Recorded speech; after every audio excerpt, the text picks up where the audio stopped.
أعوذ بالله من الشيطان الرجيم. بسم الله الرحمن الرحيم. الرحمن علم القرآن خلق الإنسان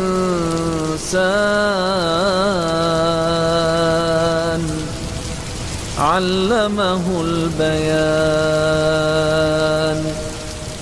الشمس والقمر بحسبان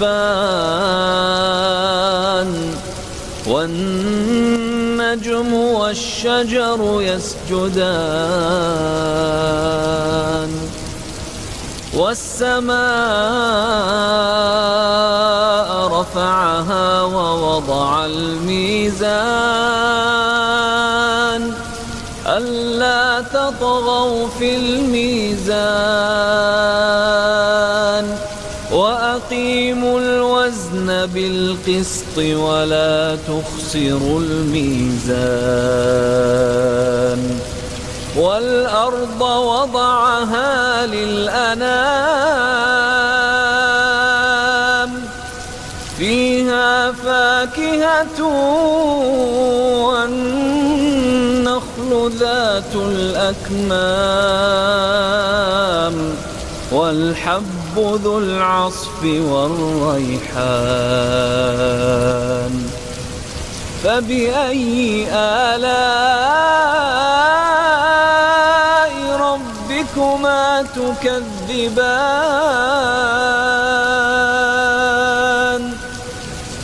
خلق الإنسان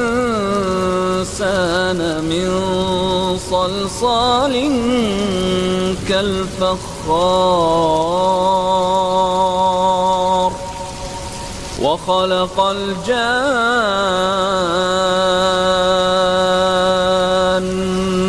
من مارج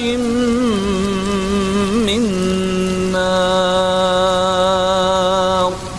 فبأي آلاء ربكما تكذبان؟ رب المشرقين ورب المغربين. فبأي آلاء ربكما تكذبان؟ مرج البحرين يلتقيان بينهما برزخ لا يبغيان. فبأي آلاء ربكما تكذبان؟ يخرج منهما اللؤلؤ والمرجان. فبأي آلاء ربكما تكذبان؟ وله الجوار المنشآت في البحر كالأعلام. فبأي آلاء ربكما تكذبان؟ كل من عليها فان ويبقى وجه ربك ذو الجلال والإكرام. فبأي آلاء ربكما تكذبان؟ يسأله من في السماوات والأرض كل يوم هو في شأن. فبأي آلاء ربكما تكذبان؟ سنفرغ لكم أيها الثقلان. فبأي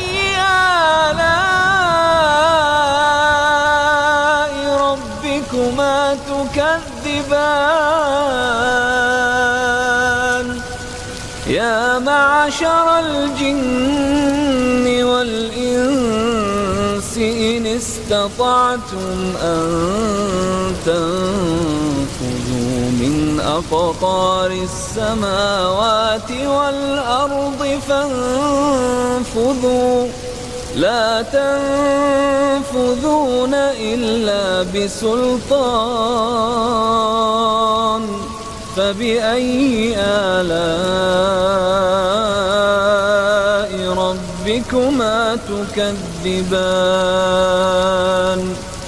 يرسل عليكما شواظ من نار ونحاس فلا تنتصران فبأي آلاء ربكما تكذبان فإذا انشقت السماء فكانت وردة كالدهان فبأي آلاء ربكما تكذبان فيومئذ لا يسأل عن ذنبه إنس ولا جان فبأي آلاء ربكما تكذبان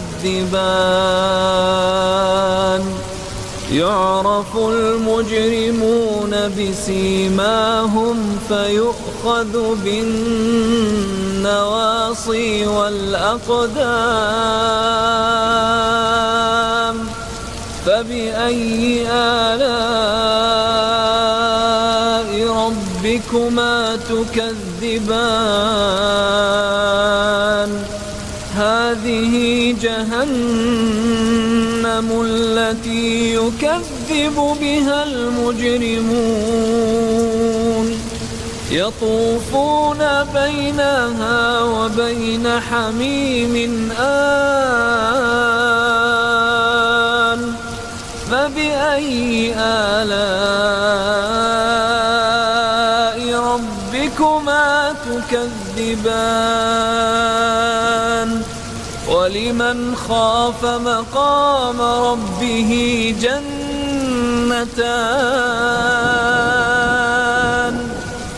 فبأي آلاء ربكما تكذبان ذواتا أفنان فبأي آلاء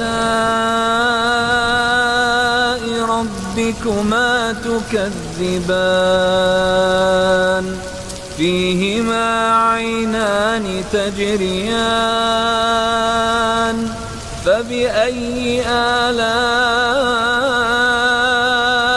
ربكما تكذبان فيهما من كل فاكهة زوجان فبأي آلاء ربكما تكذبان متكئين على فرش بطائنها من استبرق وجنى الجنتين دان فبأي آلاء ربكما تكذبان فيهن قاصرات الطرف لم يطمثهن إنس قبلهم ولا جان فبأي آلاء ربكما تكذبان كأنهن الياقوت والمرجان فبأي آلاء ربكما تكذبان هل جزاء الإحسان إلا الإحسان فبأي آلاء ربكما تكذبان ومن دونهما جنتان فبأي آلاء ربكما تكذبان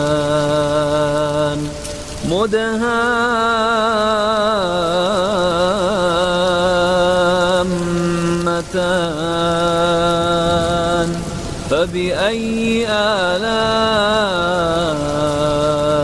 ربكما تكذبان فيهما عينان نضاختان فبأي آلاء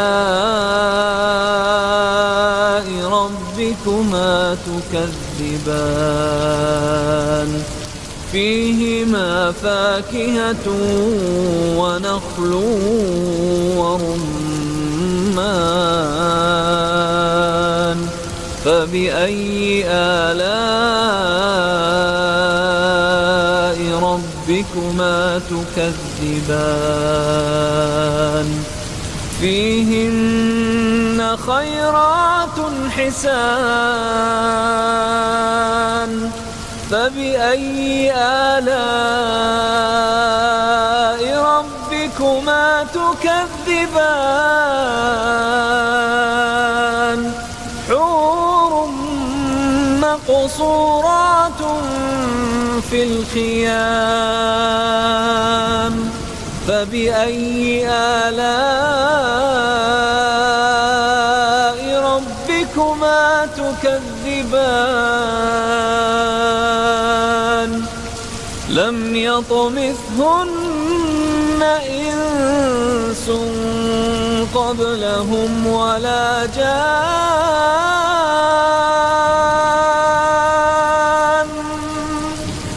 فبأي آلاء ربكما تكذبان متكئين على رفرف خضر وعبقري حسان فبأي آلاء ربكما تكذبان تبارك اسم ربك ذي الجلال والإكرام